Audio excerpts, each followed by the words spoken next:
maganda. Kumagaan siya takbo. Ha?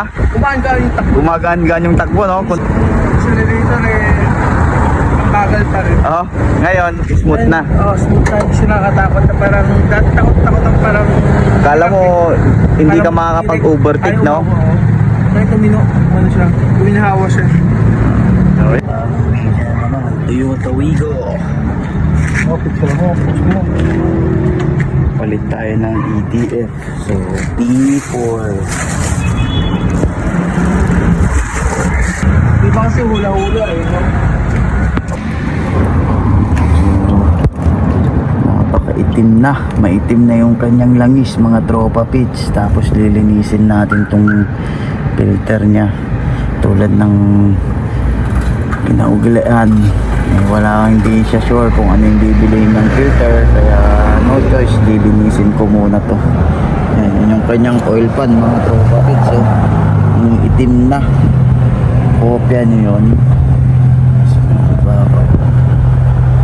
Grabe, daming mga ibaba. So, lilinisan din natin yan, mga tropa pits. So ang pag tinanggal mo yung filter nito, wala nang mga tornilyo ito, mga tropa.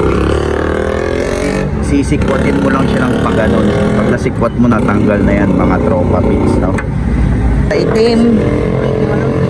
Tapos mayroon na rin mga umido, burak-burak. Maganda talaga pagka may magnet kasi pupunta sa magnet. Tapos siyempre pagka magpapalit ka nito ng ETF, required talaga na linisin mo na rin pati yung oil pan. Hindi pwedeng langis na. Tapos to, minsan kailangan din na rin palitan ito, pero kung walang budget, sige, subukan natin lilinisan, pero malilinisan natin yan, tiyaga lang. So yun, mga tropa pits, malinis na mga tropa pits, no? Lilinisan natin ito para natin mamaya pag nalilinisan natin. Datagaan ko na lang sa linis daw, mga tropa pits, para makatupid naman sa cellphone. Ayan, mga tropa pits, so bumalik sa ito pa, nalinisan. Hindi naman 100% na nalinisan, pero may gagaranti ako na malinis at pwede pa itong gamitin. Tapos sa next change oil na lang ulit, doon na lang papalitan. Ayan, mga tropa pits, may dating maitim.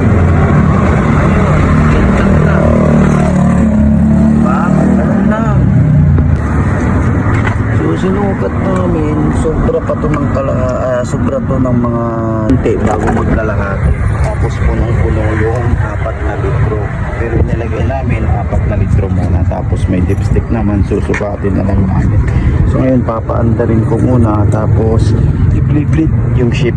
Kasi ganun naman talaga dapat yung gagawin pag nagpalit kayo ng automatic transmission fluid. Kailangan nyo munang i-bleed. I-start muna natin, tapos i-flip lang natin ito para ma-bleed copy nyo. So, nasa part siya, pag-preno, lalagay nyo siyang sa reverse. Yan. Reverse, siguro mga 10 seconds or 20 seconds.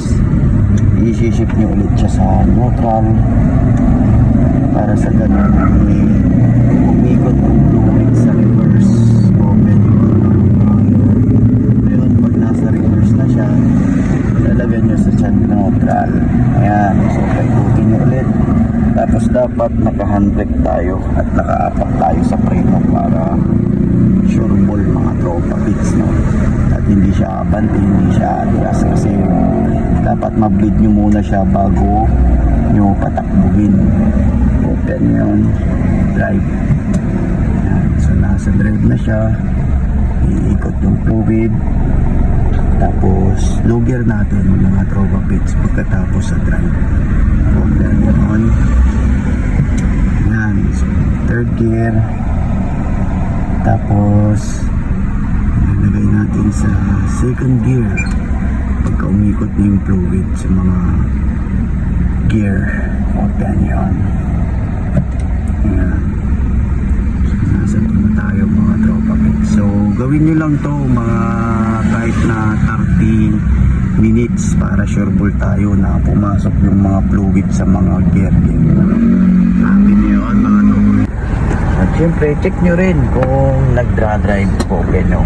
So, re-reverse muna tayo. Tapos tingnan natin kung re-reverse nga tayo mga tropa pips. No? So, may dashcam. Ayan. So, gumagana naman yung reverse niya mga tropa pips. No? Hindi ko pa inaapakan yung accelerator niyan. Ganyan naman talaga. Ayan. Tapos, da-drive natin mga tropa pips. Tingnan natin kung umaabante rin. Ayan. So, umaabante naman sa drive. Third gear. Umaabante. Second gear. Umaabante. So, umaabante siya mga tropa pits. So, kahit na mga 1 minute, na-bleed nyo siya ng ganyan. Atras abante. Reverse. Para sa ganon, umikot yung fluid bago nyo tatakbuhin, bago nyo i-road test. Kasi susukatin pa rin yung kanyang fluid ko. So far naman mga tropa pit, sakto sa itch yung kanyang langis. No? So sakto lang yung 4 na litro dito mga tropa pits. Kopya niyo. Puro kaya Sakto. may natitira. Sakto yung 4 mga tropa pits. Sakto yung 4 na litro. So pwede na. Pwede na yan. Natin kung may tagas mga tropa pits. Ayan. So, wala namang tagas. All goods. So, pwede na. Hirap na hirap yung abante. Ngayon, maginahawa na kahit na matulin-tulin. Dati parang hirap na hirap na mabagal ka pa rin. Kaya nakakatakot mag-overtake, no? Hirap bumabante eh. Dahil ngayon, ginahawa na eh. Maluwag na, kumbaga no, ginahawa na yung takbo niya. Ayun. So, maraming salamat sa iyo, sir, no? Salamat din, salamat. Happy New Year! Happy New Year!